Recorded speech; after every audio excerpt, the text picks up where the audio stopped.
You're listening to the Cinemental Podcast.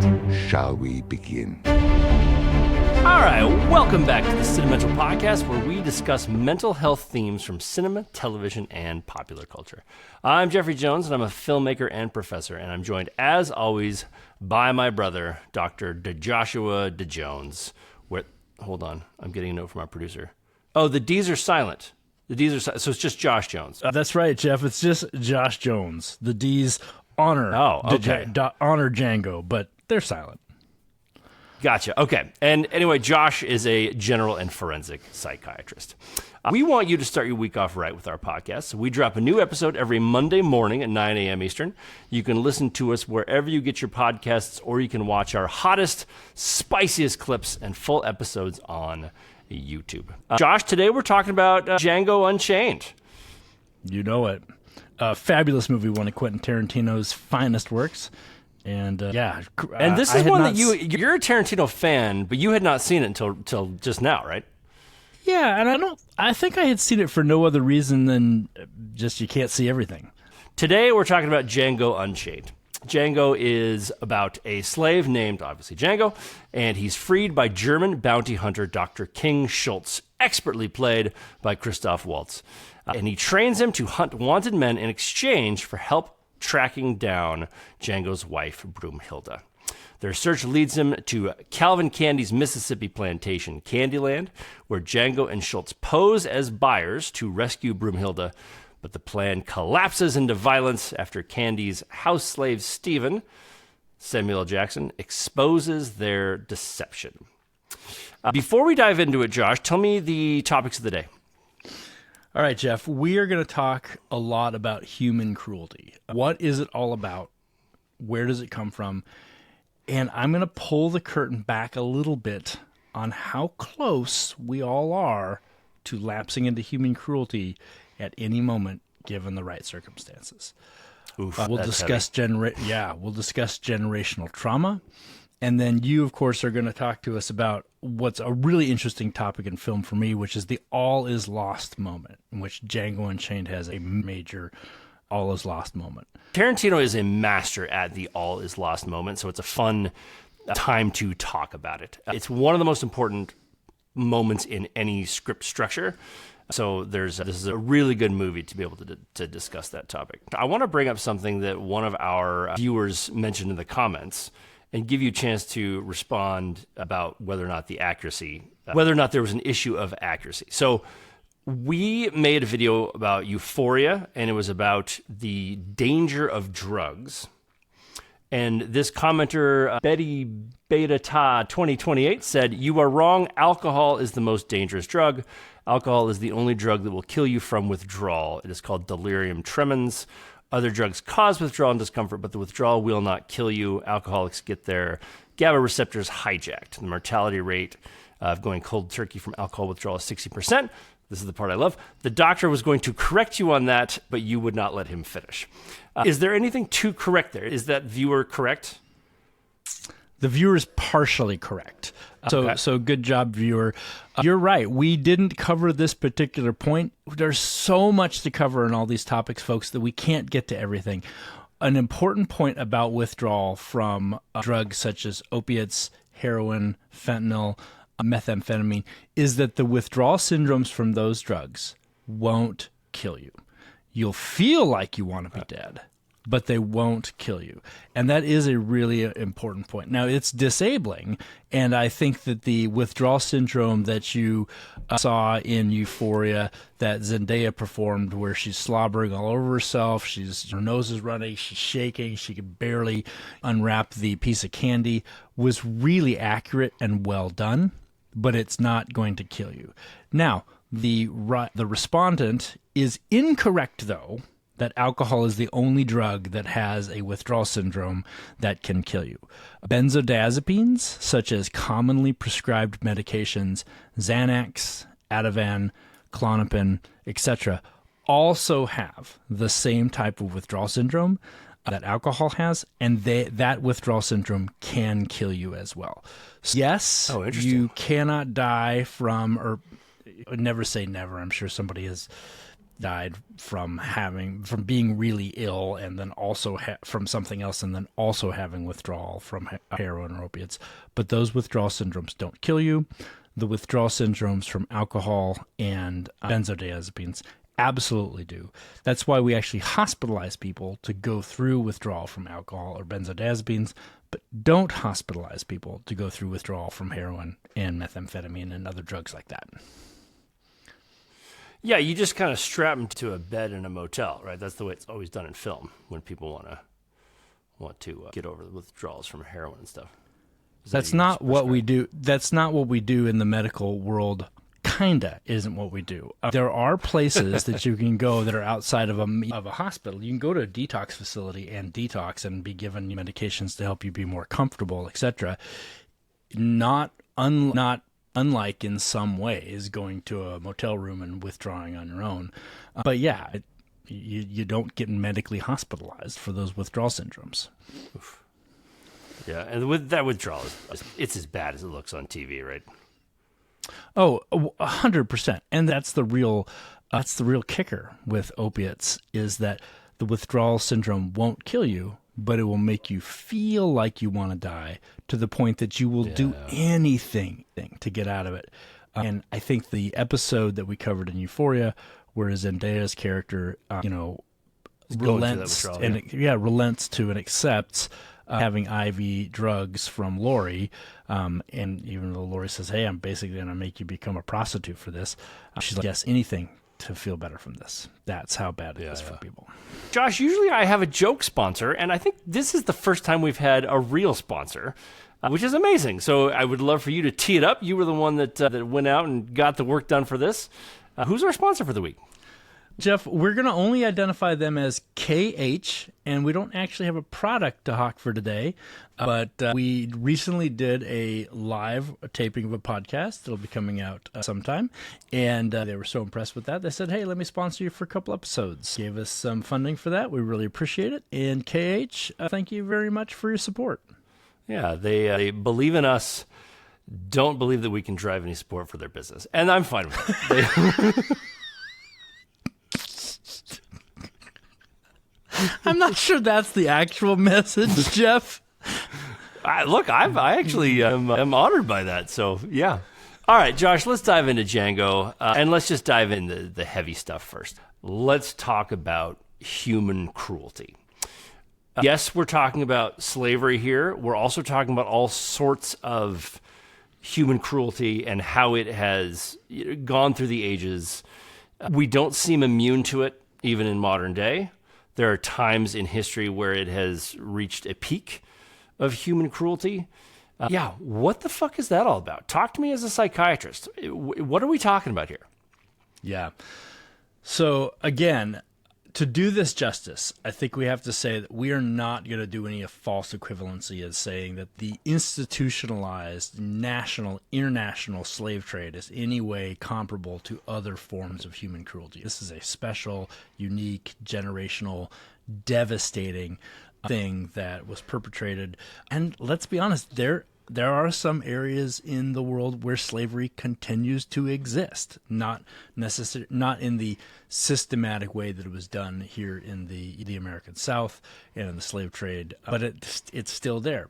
And I think the thing that I really want to caution people about is that cruelty from one human to another is not as rare, is not as isolated, and is not as that belongs to somebody else as we'd like to think. Would you say that most people are some sort of event or impulse away from being willing to engage in human cruelty? I wouldn't necessarily say that there's a single event or a single impulse that is going to tip most people over. So you don't think we're that close? I don't think most of us are that close, but I also don't think that we're as far away as we'd like to think. Look at it this way, Jeff. So we see Django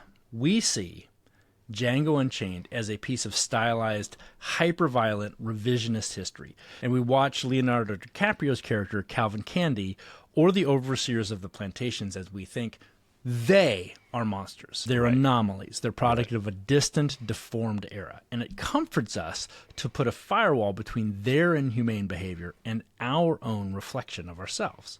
Yeah. But as a psychiatrist, when I watch Django, I don't see anomalies. I see a terrifyingly accurate demonstration of how fast the human psyche adapts to the permission to be cruel. Is it safe to say that if you were born in the South at that time, you were probably going to be okay with slavery because you were indoctrinated to the normalcy of it from a young age? I would say yes, just in broad strokes, but it's not so much being born in the South as it is being raised by the people you look up to. That's what I mean. Yeah, to believe it's the indoctrination is okay. Yeah, because the truth is, Jeff, the sadism, the cruelty that we see in slavery doesn't require a broken brain. It just requires a broken rule book. And that's what the South had. Okay? Interesting. So, can you expand on that? That's absolutely. A really interesting topic. That's a really interesting thing to say.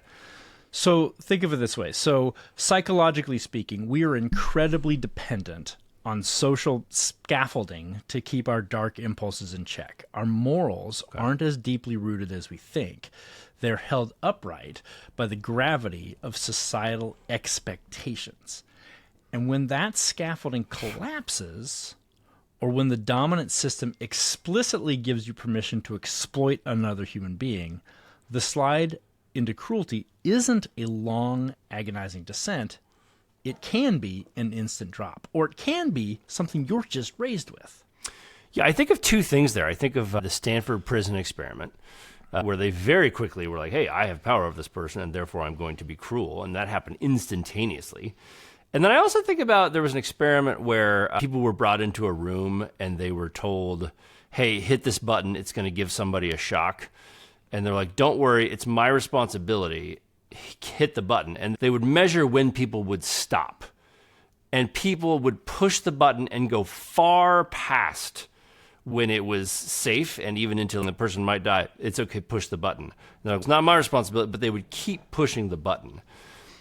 And I think about those things all the time where it's, man, we are not far away into skipping into cruelty. I'm going to make a terrible generalization or a terrible juxtaposition here, Josh, and tell me it's bad before you respond to it. I think about sports teams a lot, and I think about like how it's so easy for Giants fans to hate Jets fans and to wish badly upon them and to get in fights in the parking lot. I just think that there's something in human nature that is like, I'm in this tribe and I hate that tribe. Is that fair to say? Are we still evolutionarily in that pocket? I think you're onto something there, Jeff. The tribalism definitely, and the us versus them, is definitely a dynamic that exists for humans that can lead into this sadism if unchecked. You brought up the Stanford prison experiment of 1973, and it's a really good one. For people who don't know what it is, basically they took two groups of students and said, hey, one, you're the prisoners, one, you're the prison guards. And it wasn't very long before the experimenters were able to get the prison guards to do some really heinous, cruel things to the prisoners. Now, mind you, these were students in an experiment. And yes, there has been lots of criticism of the Stanford prison experiment, that it wasn't replicable. They actually tried to replicate it in 2006 and did a pretty good job of showing it. Oh, wow. And the experimenters actively nudged the guards into brutality. But the core takeaway remains hauntingly true. When you give humans an institutional green light, absolute authority, and anonymity, empathy evaporates. Look at history, okay? Look at Nazi Germany. Nazi Germany wasn't that way because millions of clinical sadists suddenly materialized overnight. It evolved that way into such abject, nationalized industrial cruelty because ordinary bureaucrats, teachers, and neighbors were given a new social norm. And under that norm, cruelty wasn't just permitted, it was encouraged and institutionalized. It became a metric of duty. Yeah, there's Very another similar dynamic in the South. Yeah, a huge part of what happened in Nazi Germany, which I also think is true today, looking at some of the cruelty that I'm seeing even in the United States, a lot of it was based on people who were really suffering. And somebody said, here's someone that you can hate that has caused your suffering. And that narrative and the power of that narrative of saying, oh, you're miserable, here's who's the problem. We need to take them out, and giving them room for their anger. One issue I have, and I think sociologists have with that dynamic, is that it puts a lot of emphasis on the piece of, oh, this wouldn't have happened if the German people weren't suffering so much. And I don't know that's true. Oh, interesting. Because you see a lot of instances throughout history where cruelty, such as slavery, exists, where it's not done because people are suffering. It is done because it's what is done.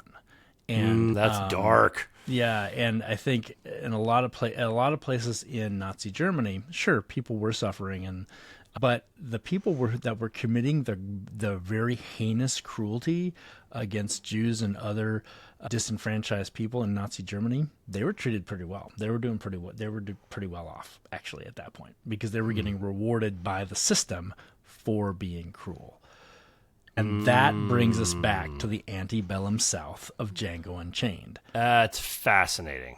That is fascinating. That really undoes the whole because they were suffering argument. I think of that in just today's terms, Josh. I just see there's a lot of income disparity in the United States, and I'm a Democrat, so I believe it's because the rich people aren't paying their fair share. But Republicans have convinced people that it's because of people of color. And there's just a lot of hatred on the right towards people of color. Maybe that's not what's happening. That's what I'm seeing. But I do see some parallels there and some things that some early indicators that I don't like. Yeah. Well, look, you bring up some really good points, but I do want to say that the really key point is that the cruelty doesn't have to be because people are suffering. It is because it is an institutionalized strategy. So, again, back to the movie and what we saw in Django Unchained. There, and in the pre-Civil War South, slavery wasn't just an economic system. It was a total and purposeful breakdown of natural human social norms, replaced by a highly engineered legal and social hierarchy. And when Calvin Candy smiles while watching two men fight to the death in his parlor, he isn't acting against his society rules, Jeff. He is acting within them. That behavior is actually the definition of the South society's rules. But there isn't there's not a puppet master pulling the strings of that societal structure. Isn't that just something that was kind of like evolved out of the impulses and the trade of what came before it? Is there a puppet master of these things, or how does it happen? Yeah, the governments of the South were the puppet masters here. And just like in Nazi Germany, but to a to a different degree or a different flavor of it, created laws, created societal norms, created expectations that continued to say that slaves are inferior, and in fact created tautologies, right, or circular reasoning. Slaves are inferior. Slaves are inferior. They're also inferior because they're slaves. Yeah. And so that self-reinforcing tautology was reinforced systemically in laws and in the culture and in the society that continued to perpetuate it.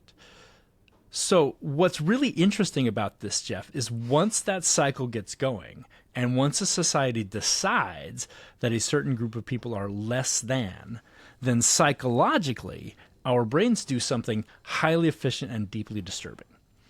It shuts off our mirror neurons, that is, the brain cells that fire both when you do something and when you watch someone else do it, basically acting like your brain's built-in system for empathy. It stops registering the victim's pain as human pain. And once that happens, inflicting suffering stops feeling like a sin. It starts feeling like power. And power, psychologically, is reinforcing. You could say it's addictive. Damn. Yeah. All right, that's a hell of a recipe. So, Jeff, to sum this all up, when you watch Django, one of the horrors is the mirror that the movie holds up to us. Yeah. It forces us to ask the ultimate psychological question. If the system you lived in tomorrow suddenly flipped the script, redefined who was human, and handed you the whip, how sure are we that we wouldn't smile while using it? Man, you throw in the word smile at the end there, and that's just a cruel question to ask, because there's probably a lot of people being like, well, if I was forced to, but I wouldn't like it. But that's not your point. The point is we get programmed to stop thinking of people as human beings, and that's just awful. That's awful. We do have some modern day parallels. I think of ICE and ICE agents, and I am sure that there are plenty of very well-meaning people who work for ICE.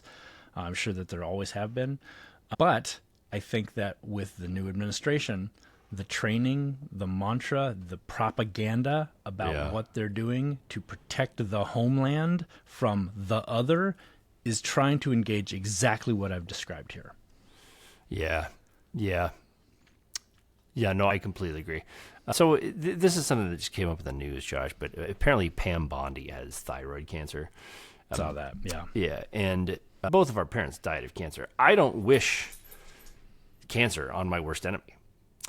And there's a lot of people on the left who are like, good, she's a monster.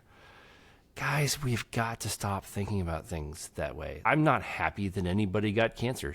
If you're happy that any person got cancer, you need to really take a look in the mirror and see what your values are. If you don't like Pam Bondi, get rid of her in the legal means. Get rid of her within the system. Vote her out. There are, and I don't even care if you don't like her, but to wish someone pain is an ugly part of, I think, a normal human that we can acknowledge and kind of think our way out of. And we need to. I think we really need to. Jeff, what you point out is that this dynamic that I just described is not isolated on the right, and it's not isolated to the left. It can affect anybody. And what's happening there in much, much less destructive and not even a comparable way to what happened in the antebellum South of slavery are people dehumanizing Pam Bondi as a demon, as evil as the other, to the point where they can then say, good, I'm glad she got cancer. What a horrible thing. I had an experience recently where a community member, a small business owner, decided to close his business. And this is a business that I had frequented in the past. I actually think he's a very nice guy. We are on two very different sides of the political spectrum.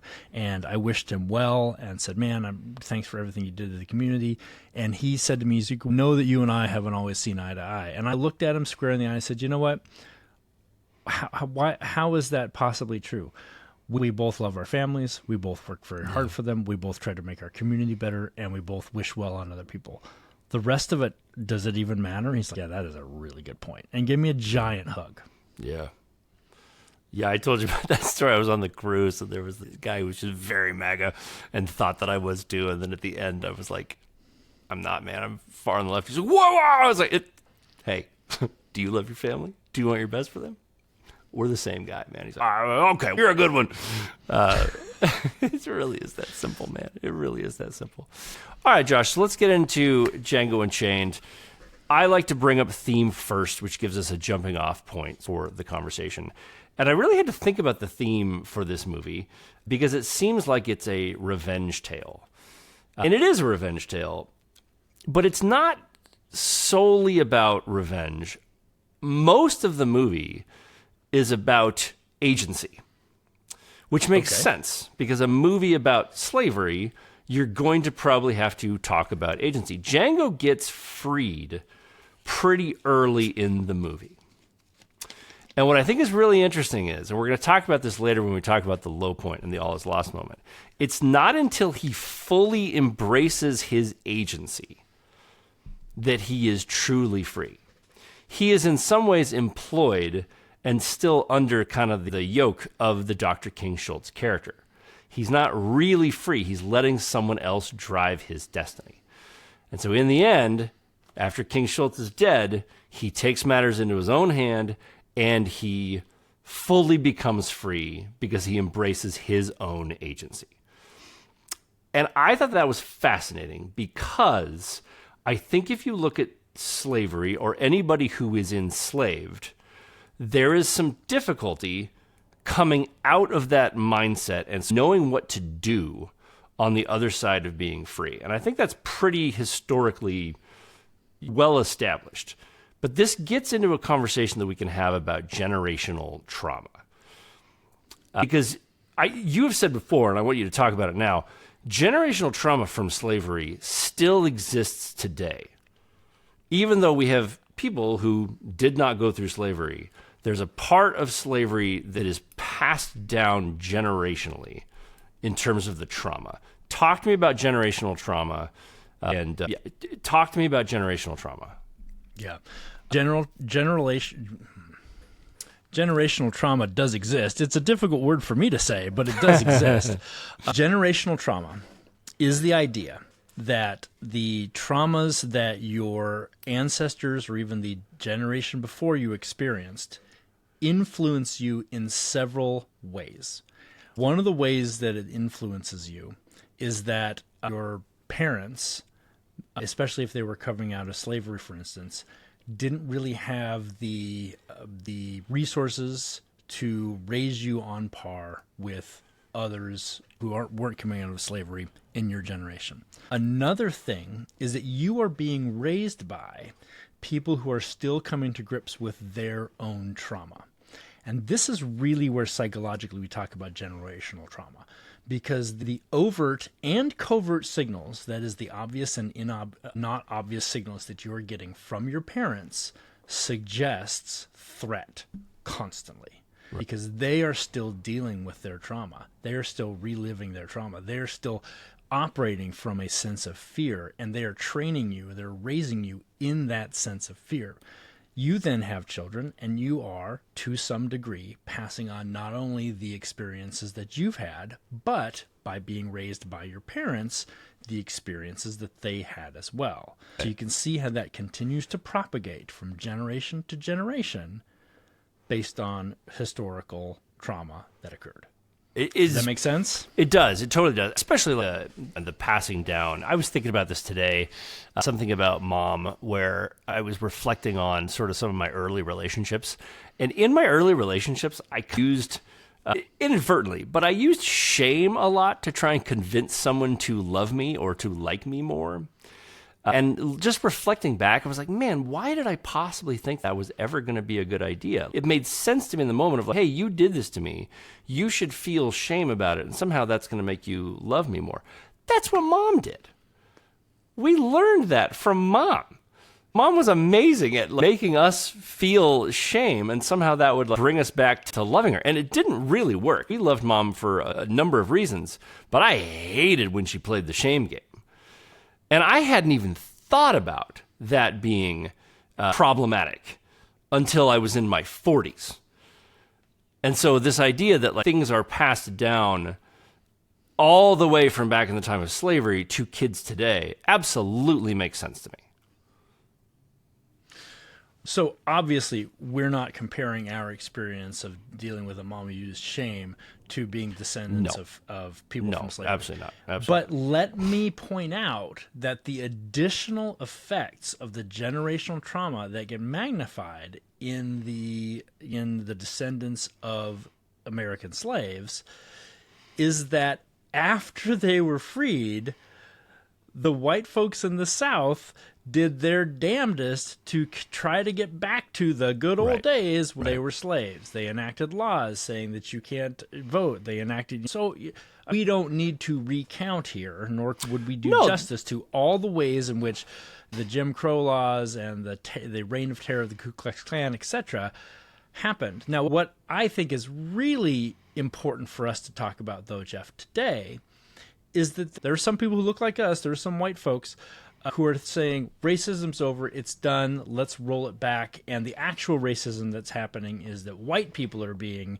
discriminated against by all these laws, such as the Voting Rights Act, which was just in effect struck down by the Supreme Court. And they basically said, "Oh, racism's over. We don't need to have these. We don't need to protect majority minority black districts because racism's over." And they struck down the VRA. And what happened? Lo and behold, within a week, almost every southern state said, "Great, then we can redraw these districts and get rid of these things." Yeah. And it's just racism persists. Yeah. Can I tell you I want to tell you my reverse racism story, Josh. So I was a basketball player. I wanted to be an NBA basketball player. I was on a lot of select teams, and these select teams would go to tournaments where scouts would come and watch us. And I played with a lot of kids out of Portland. I was one of 2 white kids on this team. And when we went to these tournaments, I noticed that I wasn't getting a ton of playing time. And one of the coaches, who was kind of the only one that liked me, pulled me aside one day and he was like, "Jeff, we're not playing you because we're trying to give the black kids an opportunity to be seen by these scouts. You are going to go to college. You're a smart white kid. You're going to go to college. This is the chance that these kids have." And at first, I was really angry about it. I was like, "That's reverse racism." Sure. It wasn't. It wasn't reverse racism. That totally makes sense to me now. And I had plenty of other opportunities to show that I was an excellent basketball player. And they did put me in when there was a certain scout who was there to see me, played in those games. But the system is set up for me. The system is set up for me as a white guy of privilege to go to college, to have it easy for me as a smart guy to go to college. If you're smart and black and raised in the inner city of Portland, those things weren't in place for you to succeed the way that they were for me. I had better schooling, et cetera, et cetera. So you cannot be a victim of reverse racism when the system is set up for you. And I don't have any issue with the fact that they limited my playing time. I was not the victim of racism. Those kids were still a greater victim of racism than I ever was because they grew up incredibly poor, didn't have great schools, which was a system that was handed down to them. And that's why the whole reverse racism thing, I think, is nonsense. And I think that just because you don't get what you want doesn't mean you're a fucking victim of anything. Just stop feeling so goddamn victimized. Jeff, can you say that again? That was really important. What, the stop being just because you... Just because you don't get what you want. Yeah, just because you didn't get what you want does not mean that you were a victim of anything. Yeah. Trump. Yep. I think that's really well said. Now, look, nobody needs 2 white guys to rescue them from racism, right? It is not our job to do that. Well, it's a little bit arrogant. It would be arrogant to think that we could do that. I guess what I want to say, all I can say is that I see this. I know it's a dynamic. I try to do my best to not perpetuate the dynamic. I think, like you said, you and I talked about not doing this movie. I think it's important for us to do this movie to say, look, we see this. I also think it's really an interesting story, Jeff, and I'd like you to tell it, where I believe, was it Samuel L. Jackson was asked if he has any friends with Quentin Tarantino using a certain word. Yeah. So Samuel Jackson was in an interview, and they asked him, "Hey, Quentin Tarantino uses the N-word a lot. Do you have any issue with that?" And specifically about people saying Quentin Tarantino must be racist because he uses the N-word a lot. And Samuel said he can't be racist because every time I've been put in a movie, I'm the smartest guy in the movie. And so he's certainly showing us, putting up a mirror to us. But I don't think that there's a bit of Quentin Tarantino that is racist. And I just thought that was really interesting. And I don't condone anybody using the N-word. I don't think I would ever write anything where I would use the N-word. It's just one of those things that I don't want to touch it. I just don't want to touch it. And putting your head in the sand is not what I'm going to say we should do either. We need to expose ourselves to these things and realize that we We still have a debt to pay. White people have a debt to pay with what we were given versus what other people were given. We need to give some of ours away to balance the scales. But I did think that was really interesting on Samuel L. Jackson's part to see through someone using the N-word to the other side of it, of like, what is really going on here? And seeing Quentin as an ally in this, of like, no, he's making the smartest guys, the guys that I play. I thought that was really interesting. I don't know what there is to say about that other than just like it ties back into this movie because Samuel L. Jackson's character was the smartest guy in Django Unchained. He put together that King Schultz, Django were there to really go after Broomhilda. He was looking at all the signs. And he, in many ways, was the smartest guy.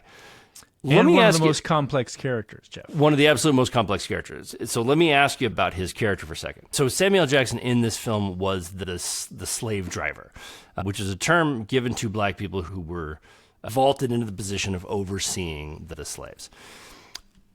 I think about this a lot. Is this a Stockholm Syndrome situation?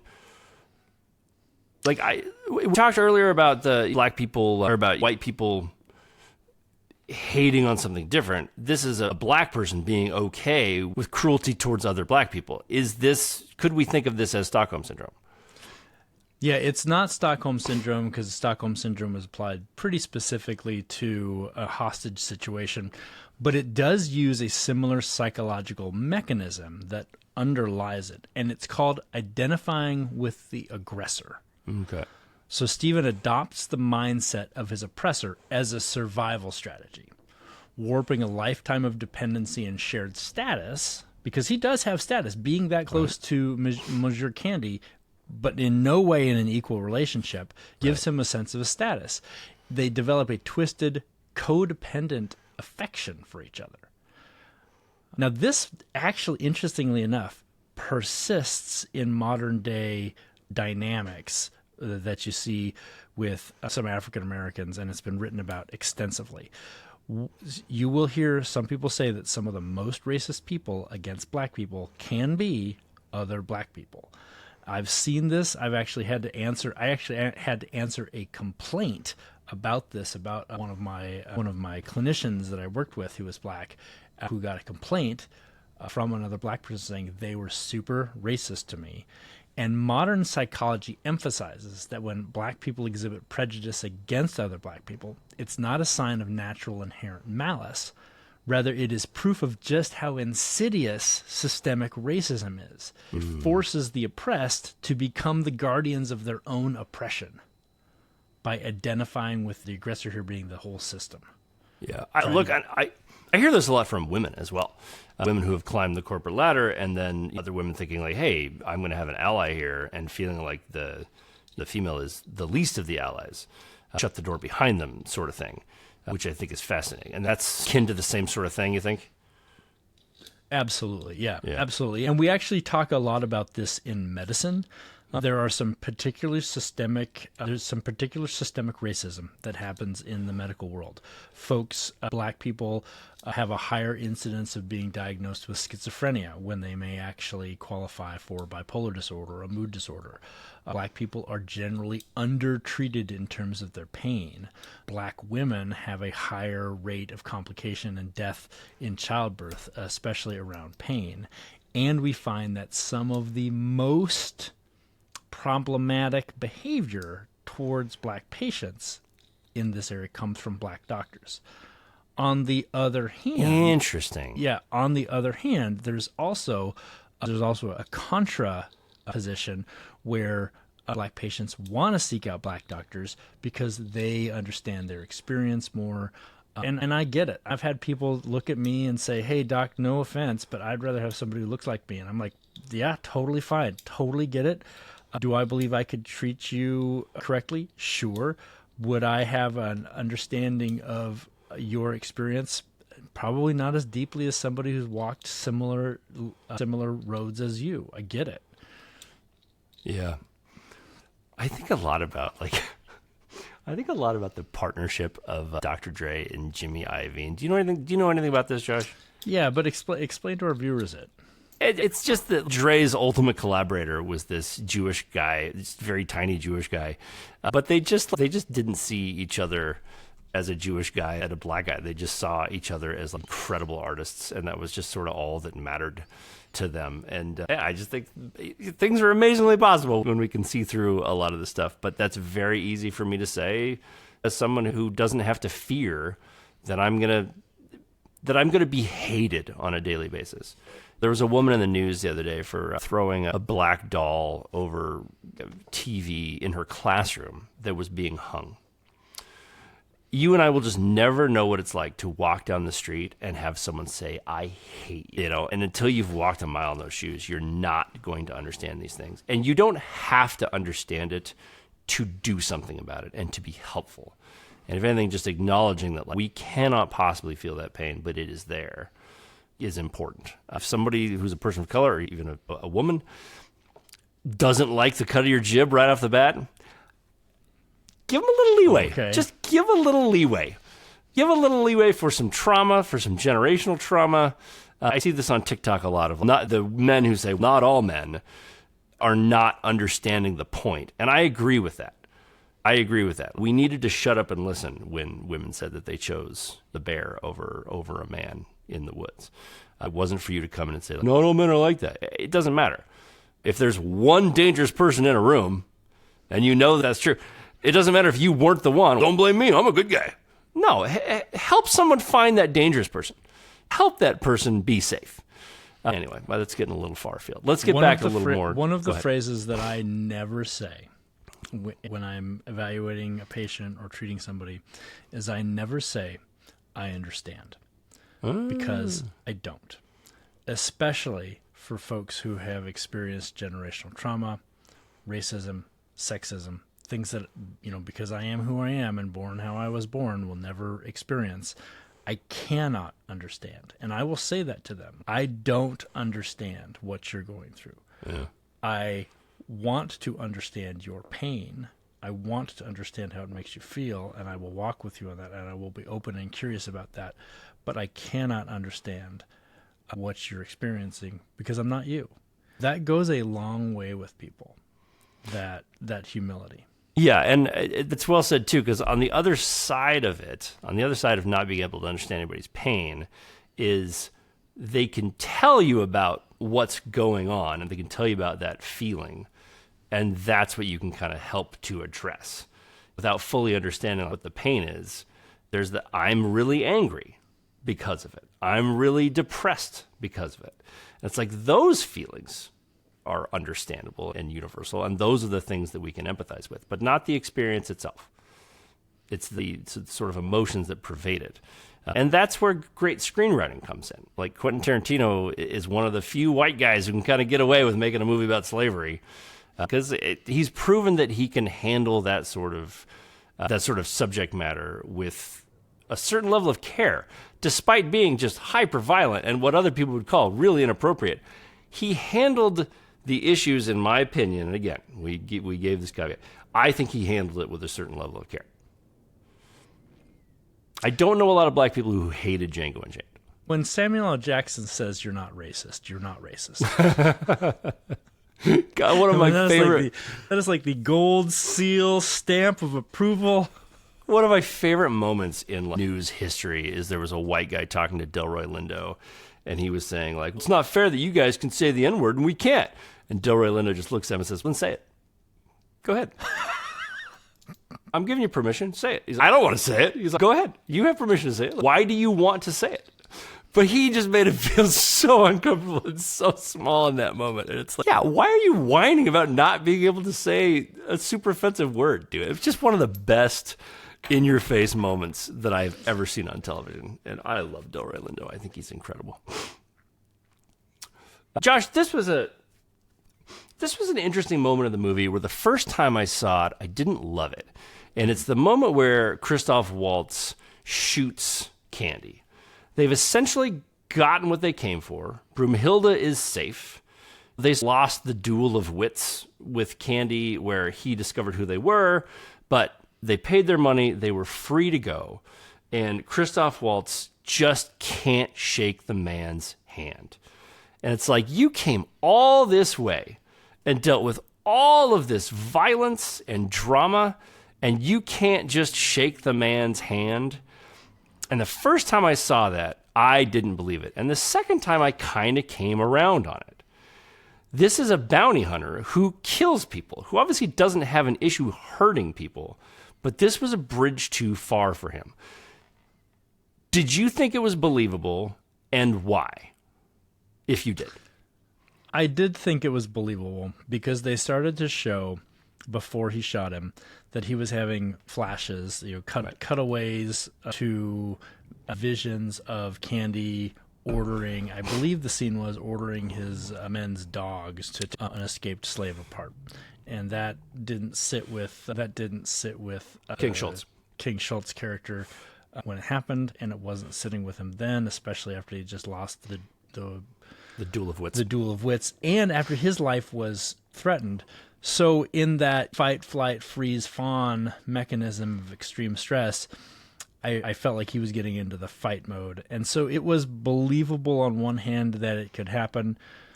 On the other hand, they had created the Schultz character as such a cool, calculating character that it was a little difficult to believe that he was going to unravel there when there was so much at stake and when he was obviously not going to walk out of there alive if he shot Candy with that tiny one-shot pistol.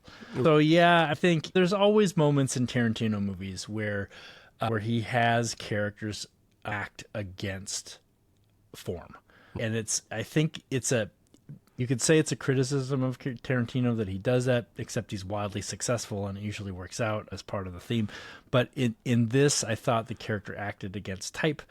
And while I could understand it, while I could believe that a person could have that type of fight or flight response, didn't really make sense with this character, how they set it up.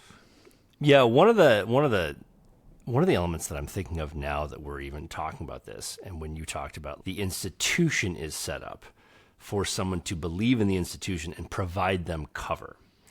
Dr. King Schultz was a bounty hunter who had no problem killing people because it was allowed.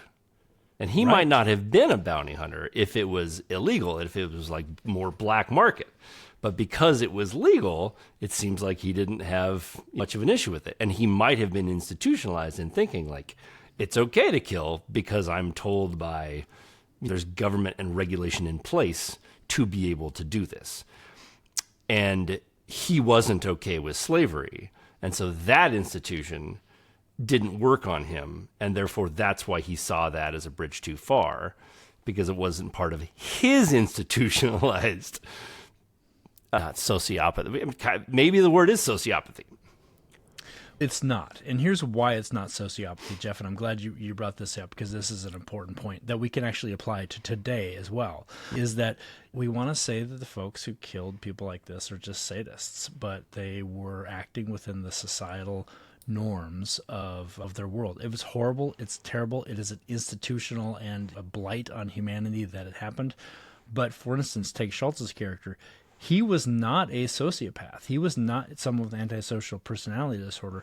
He had a lot of empathy for people. He formed strong bonds with people. He formed a strong bond with Django. But because it was his job and it was societally allowed to go out and kill people in these bounty hunting ways that we don't do anymore, he was fine with it. The very same logic, the very same reasoning is why we don't say that soldiers who kill dozens of people for their country and rack up body counts larger than serial killers are sociopaths, are mentally ill, because it is societally allowed. Could you extend that to anybody who engaged in the act of slavery who happened to be born in the South? That is the uncomfortable truth, yes. Now, there are some people who reveled in it. I think there are a lot of people who reveled in that. I think the people who gravitated towards the jobs where they were whipping slaves and doing that, they probably were pretty cruel generally, but it was allowed. Yeah. It was terrible. It's tragic. It should never have happened. I just want to say that just bluntly. It's a blight on our human existence. But you can't say just because they comported within the rules of their society, they were sociopaths. Yeah. Let's talk a second about forgiveness, Josh, because this has a little bit to do with modern day. Do you think it's fair to, if somebody was engaged in the act of slavery, and then for them to see it as wrong and want to get out of it, is there a debt owed by that person? Do you think it would be okay to accept them and say, like, there is no punishment needed or justice required for what was a heinous act? I wouldn't think that. No, I would think that you have a recompense to pay for sure. But that's from my cultural standpoint. I agree. And the modern equivalent is people that I'm seeing on TikTok who are whining about, hey, I am no longer voting for Trump and people still hate me for it. I'm like, yeah, you got some work to do. You got to undo. You got to help us undo this stuff. Even if you want to vote Republican in the future, I don't have any issue with that. It used to be that just Democrat and Republican were small government, big government. That used to be the only sort of difference between the two. And it has just gotten insane now, to the point where people have really gotten hurt because of policies. And it's like, we need to, if you were on the wrong side of something, there needs to be a comeuppance for it. I think so. I think you need some kind of reconciliation. We never really did a reconciliation program in the United States for this. They did Reconstruction, which ended, in my opinion, far too early to protect freed slaves from the folks who enslaved them getting right back in power and doing it again through different means. South Africa had a reconciliation task force committee after apartheid, which was, you can argue whether it was successful or not. At least they tried, they did something. We never really did that. Should we do something like that now?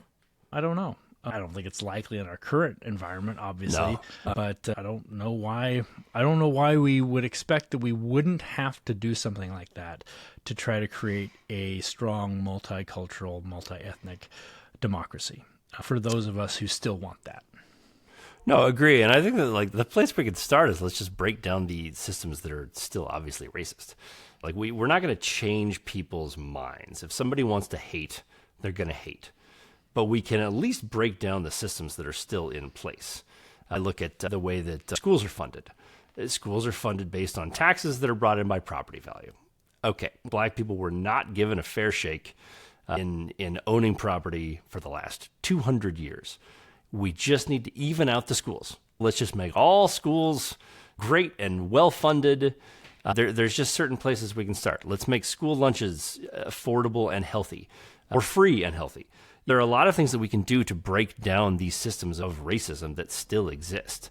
And turning our head to that and just saying racism is over isn't enough. It's not. There are still racist systems that exist. I agree. I think saying racism over is stupid. Yeah. Sorry. Just Agreed. do. No, I agree. Just do. Yeah, so Jeff, I think Tarantino obviously nails so much of this. And again, we're both huge Tarantino fans. Can't help but notice Samuel L. Jackson is on almost every Quentin Tarantino movie. Sure. Why do directors and why do the same directors and the same actors seem to work with each other over and over again? Yeah. There's two obvious reasons, Josh, and then there's one that might not be so obvious. Some of this is we can just all agree that Robert De Niro and Leonardo DiCaprio and Samuel L. Jackson are some of the best actors of all time. So if you're powerful enough to have access to these guys, you're going to use them. So that's one thing where you've got your Nolans and your Tarantinos and your Scorseses and your Spielbergs. They're going to work with just the best of the best. But what's interesting about Tarantino is a lot of the people that he works with over and over again are people that other directors don't touch because they're hard to work with, et cetera, et cetera.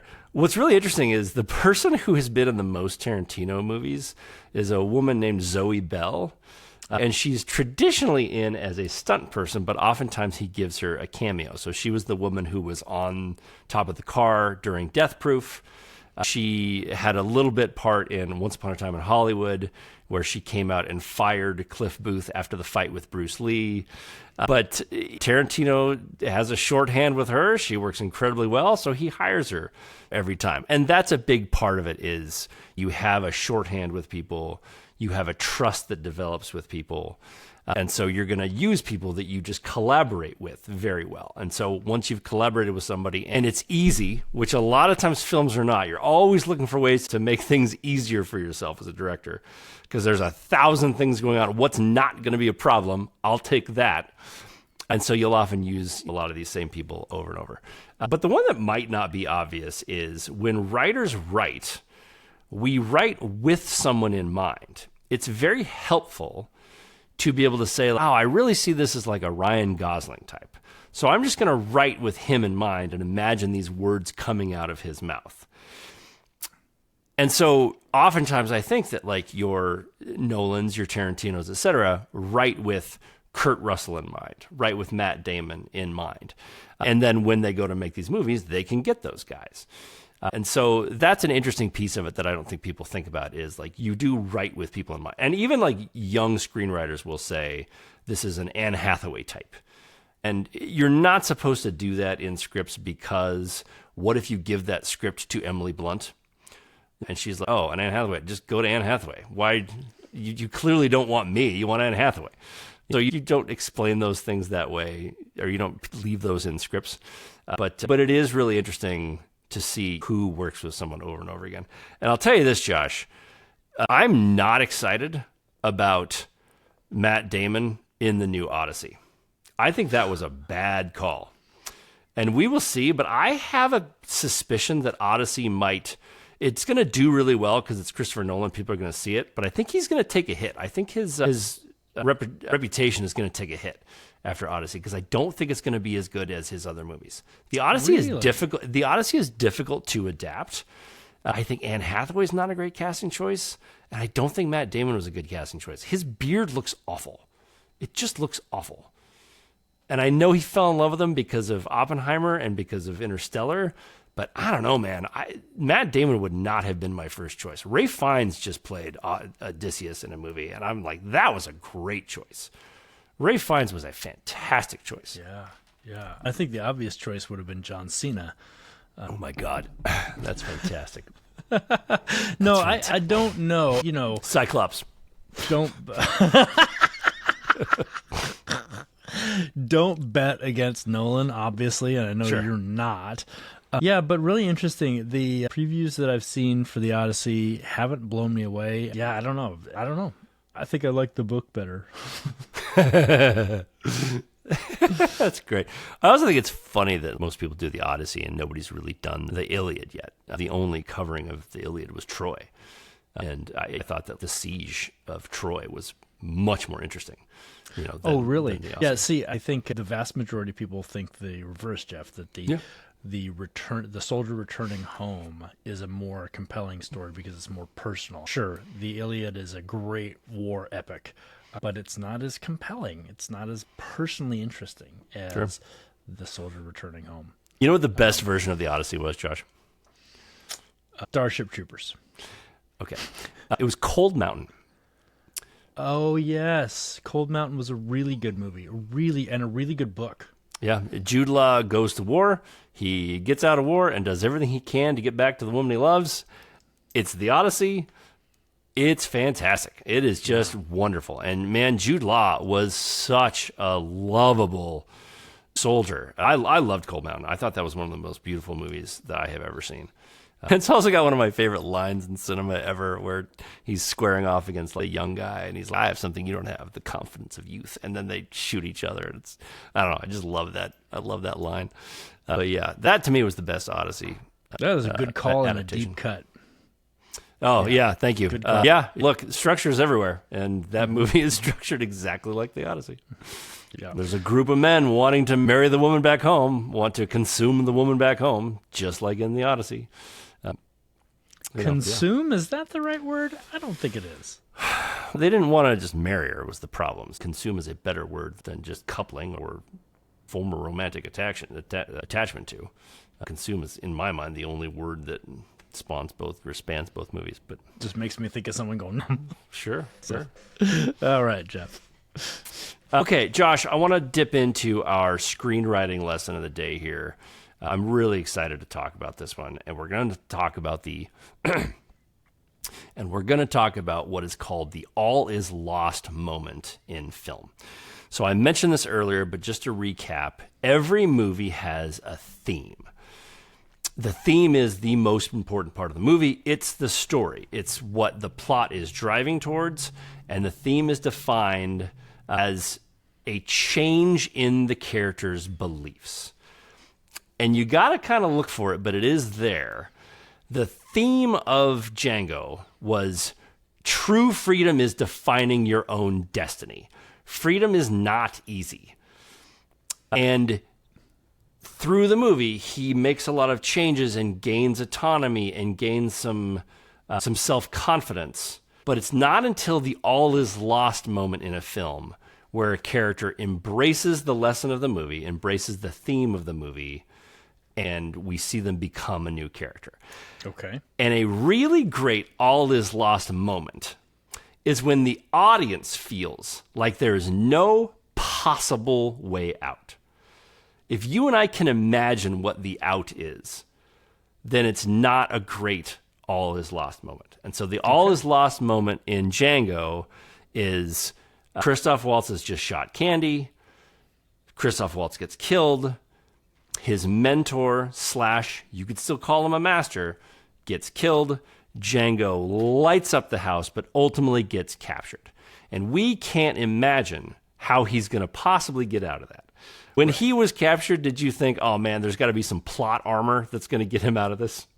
Pretty much, yeah. When Walton Goggins is holding his junk in his hand, the heated knife, I'm like, this is kind of it. Yeah. Yeah, and where's this going? And I believed that they would sell him into slavery and want to punish him as much as they possibly could. And now here comes the moment after the all is lost moment where the character embraces the change. He becomes a true master of his own destiny. He convinces the guys to partner with him and then immediately kills them, which is the ultimate statement of autonomy. I don't need you guys. I'm going to take care of this myself. I'm the master of my own destiny. And he does it through the manipulation of those white men. He becomes smarter than these white men. He trusts that he's smarter than these white men, which is a total change from who he was in the movie. And so we go from slave to a mentee who's still bound by the same rules of slavery to now he's fully autonomous. And now he's the most powerful version of himself. And he goes back, he kills everybody in a very satisfying way. He frees Broomhilda, and he's off to the races. It's perfect execution of theme and story, but it also had that amazing all is lost moment where we as an audience cannot imagine the way out. And you're always aiming for that. And I, as a writer, have gotten to the point in a movie where like, God damn, how do I get him out of this? That's perfect. That's where you want to be as a writer. Because you want it to be, you want the audience to not be able to get ahead of you and say, here's how he's going to get out. Okay, Jeff, question about this for the all is lost moment. How much does it matter if the way out of the all is lost moment is ridiculous? It matters a great deal. It should not be ridiculous at all. It should be by the audience. It should be like, oh, I should have figured that out. Oh, that's what they're going to do. Oh, that's super clever. It should be something along those lines. Okay, and in this movie, the way out was Stephen, the Samuel L. Jackson character, saying, no, don't just neuter him, don't just sell him to slavery, give him to this mining company that's going to work him until he dies. That's the all is lost moment, but his way out was being smarter than the white guys. Gotcha. By manipulating the white guys, being ahead of them, and very specifically, not using them like he said he was going to. Because we as an audience thought, okay, he's going to go back with these white guys. We're going to see a big gunfight at the OK Corral. No, it was very important that he shoots all of them dead and does it himself. Because we saw a slave at the beginning and a man with full autonomy, fully embracing his own destiny, his own freedom at the end. Okay, and that is a change. That is a journey. And it was done really well in this movie. All right, that makes sense. Yep. Wow, okay. And All right, and all movies have to have this? All movies have to have it. If you don't have it, it's a weak movie. You'll often see, this is such a trope that I hate.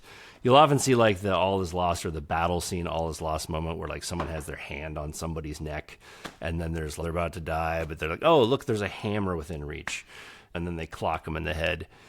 That's just the dumbest moment in film. And it happens all the time. Now that I've said it, if you're listening, you will see it all the time. Yeah. I want you to just get on your knees and look at the ground sometime and see how much you can see in your peripheral vision. Someone reaching over here for something is always going to be in the vision of the person who's standing over you.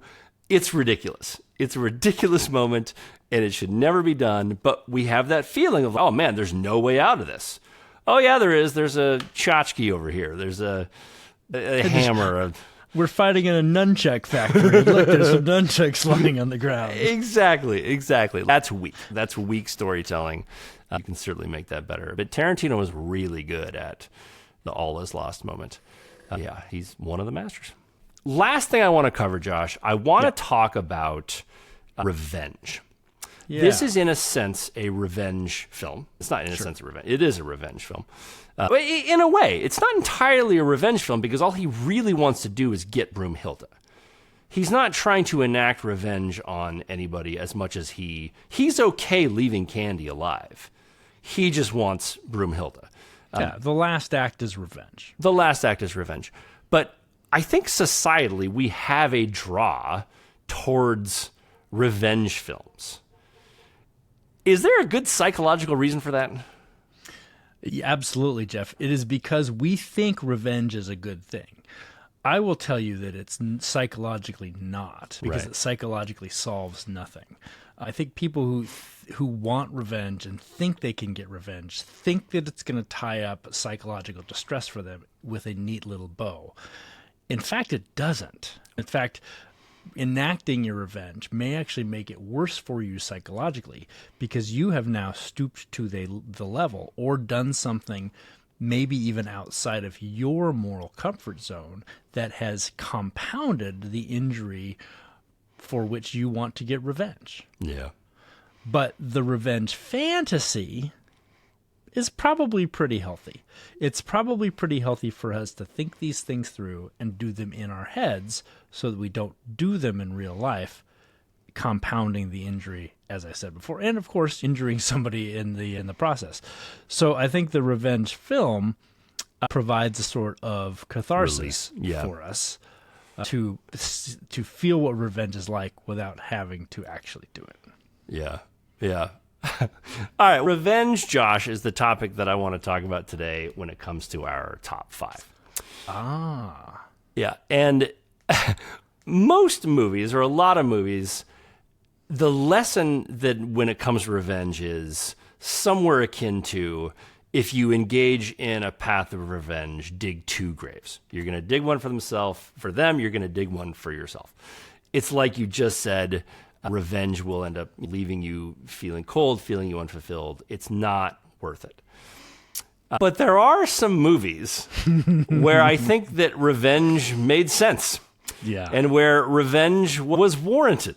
And where we really wanted to go on that journey of revenge. So I put together my top 5 favorite revenge films of all time. Awesome. I'm going to guess that aside from Django, we might see at least 1 or 2 other Quentin Tarantino movies, because that's kind of his thing. He's very good at revenge, Josh. All right. So, Jeff, do you have any honorable mentions? Yeah, I've got 2 for you. One is The Princess Bride. Inigo Montoya is one of my favorite characters in all of cinema, and this one actually breaks the rule of what I just talked about. This was a man who, at the end, realized that revenge should not have been his goal. And he says, I've been on this path of revenge my whole life, and now that I'm done, I don't know what to do with myself. And it's a very powerful moment. But it's not the moment we remember. We remember, my name is Inigo Montoya, you killed my father, prepare to die. But I still want to mention it as an honorable mention because it's a really good example of a revenge film that more fits the, hey, you shouldn't do this model. Yes. Jeff, and The Princess Bride is also a movie that they should never remake. Oh, I completely agree. Completely agree. They're going to. They absolutely will at some point. Sure. But because no, people no one enjoy should ever win. cash. So People like cash. People right. like money. You have another honorable mention? I do have Jeff? another honorable mention. Here's a Tarantino movie. This could have been number one, but it failed in one aspect, and it's Inglorious Bastards. Sure. The Shoshana character escapes the massacre of her family at the hand of Christoph Waltz. It's one of the most amazing scenes in cinema history when Christoph Waltz is interrogating the guy who's holding everybody underneath his floor, protecting everybody underneath his floor. And later she turns a movie theater into the ultimate revenge trap against Nazis. It's incredibly powerful. Everybody loves revenge against Nazis. And the only reason it's an honorable mention is because she doesn't kill Christoph Waltz. So it would have been higher for me if it would have been much more satisfying for us if she had killed then Christoph Waltz. Still great revenge. Still love to see him burn, but she didn't enact her revenge against the person that we kind of wanted her to. Sure. Okay. Wow. All right. So if those are the honorable mentions, I cannot wait to see the top five. So give us number 5. The number 5, Josh, is my favorite movie of all time, and it's Unforgiven. Oh, yes. Here's a movie about a retired outlaw returns to violence one last time after a group of cowboys brutalizes a prostitute and the corrupt town sheriff protects the men responsible. And the reason I love this as a revenge film is because the revenge isn't actually about the bounty. It's not about getting revenge for the prostitutes. It's seeing the ultimate villain return to villaindom in the last act after his best friend is killed. And we see the manifestation of the Western outlaw. And there is no better Western outlaw in all of film for about 15 minutes than William Money and him walking into the bar and annihilating everybody.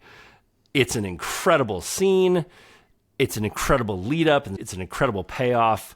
And every time he leaves the town by saying, "You better not harm anybody or I'm going to burn your house down and I'm going to kill every last one of you and burn your house down." It's just great. I get excited every time. I don't want to take revenge on anybody. Glad William Money did. Folks, look back in our archives for our coverage of Unforgiven. Fabulous movie. Yeah. Okay, Jeff, number 4. Okay, number 4, we're going to go with John Wick. Yes. This is about a retired hitman is pulled back into the criminal underworld after gangsters steal his car and kill the puppy that was the final gift from his dead wife. Look, do not fuck with a man's dog. I just don't know how many times we have to say it. And I think that we understand that a movie where somebody kills a puppy, we're just all going to be fine with that person murdering the world in order to get revenge. And so it's such a fun, ridiculous kind of journey of revenge that I'm fine rooting for it. And the only reason it's not higher is because they made 3 more movies. This was a perfect get back at the guy's tail. And now we have a big universe and it's fine, but it's 3 movies that kind of didn't have a theme, or at least not a great one. We're just sort of waiting for John to eventually get shot and die. So John Wick is only number 4, but still in the top 5. Jeff, you need to come down out of your ivory tower if you do not think that an appropriate theme for a movie is bang, shoot, shoot. Okay. All right, Jeff. Number 4. Number 4. Give us your number 4. Number 3. Jeff, I want you to give us your number 3. So number 3, here we're going Tarantino again. It's Kill Bill. Okay. After being betrayed, shot, left for dead, and robbed of her child, the bride wakes from a coma and hunts down every former ally who helped to destroy her life. The reason why I love this so much as a revenge tale is because the act of vengeance, the act of revenge between the bride and Bill is the highest level of intimacy that these two people could have. Sure. Bill is delighted when she hunts him down. He's delighted when he uses the 5-point exploding heart technique. They are in a moment together that is so incredibly intimate, and everything led to that moment in a satisfying way. And so she's not getting revenge so much as she's saying goodbye, as killers would do.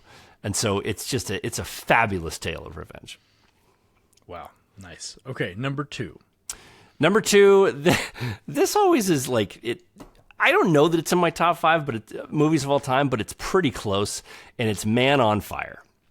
I'm a huge Tony Scott fan. I'm a huge Denzel Washington fan.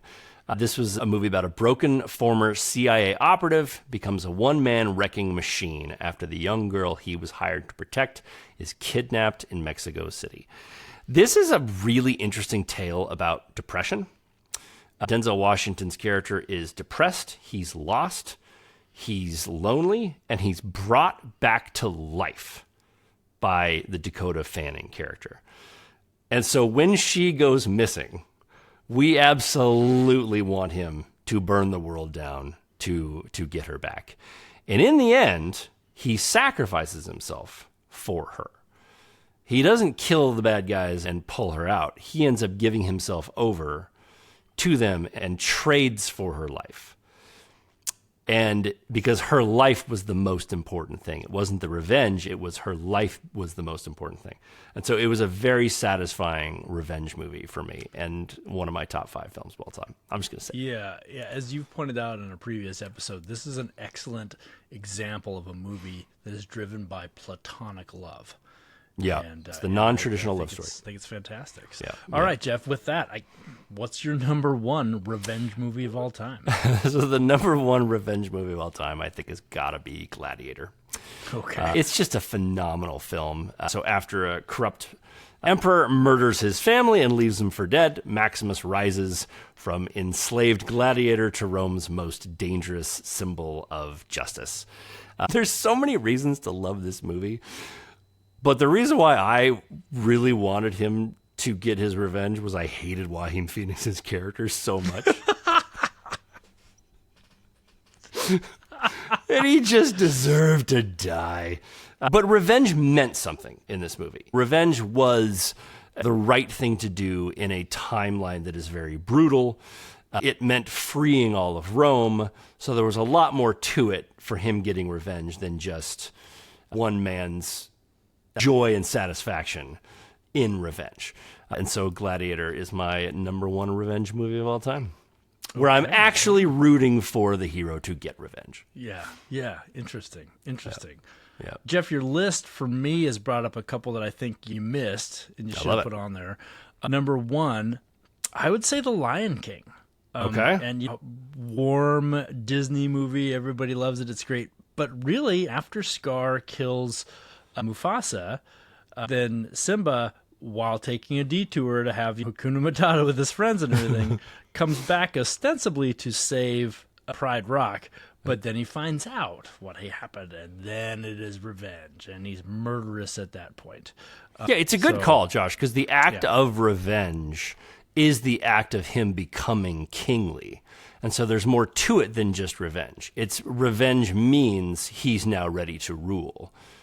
And so I like that a lot because it doesn't fall into the trap of just being about revenge. It means his revenge means something. So I like that. We should actually cover The Lion King, I think. Oh yeah, we should totally cover The Lion King. And then Jeff, the second one I think you missed. Every single Batman movie is about him taking revenge against the faceless criminal who killed his parents by beating up criminals brutally everywhere he finds them. Yeah, I don't have any problem with Batman. I think that a clean revenge tale this would fail for the same reason that Inglourious Bastards, fails. Dark Knight isn't a revenge tale. He's stopping a criminal. He's not taking revenge on Bane. But I like what you're saying, that he's fueled by... Actually, at the end, he absolutely is taking revenge on Bane for breaking his back. Sure, but not initially. That's not the reason he's trying to find Bane in the first place. But yeah, I have no problem with Batman either. Batman's a great character driven by an early moment that fuels him. I think that's great. Yeah. He's also trying to take revenge against Bane for speaking that way the whole movie. All right, Josh, do you want to wrap anything up for us? Just give me a... Yeah, Jeff, I think, look, the uncomfortable part about ourselves that movies like Django, and Django specifically, unmask, is how thin our veneer of morality and pro-social behavior is when the societal pressures to be a good person fail systemically. Yeah. And that is what made the institution of slavery possible. That is what propagated it. That's what still propagates racism today and generational trauma. But we have examples in history outside of that, including in Nazi Germany, including lots of other times in our history. And so we need to guard against that. We need to be aware of it.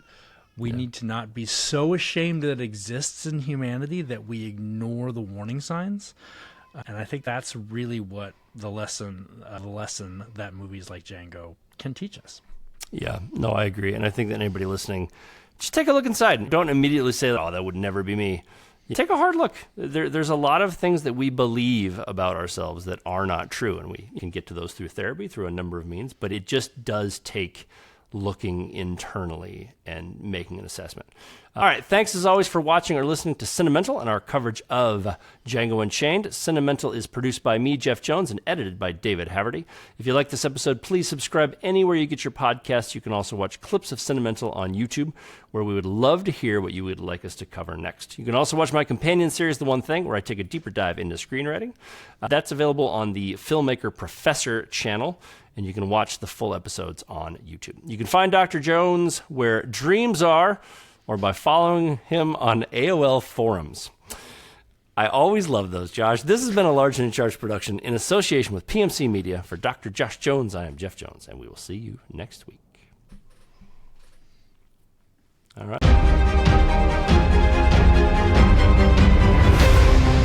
I want you to hit me as hard as you can.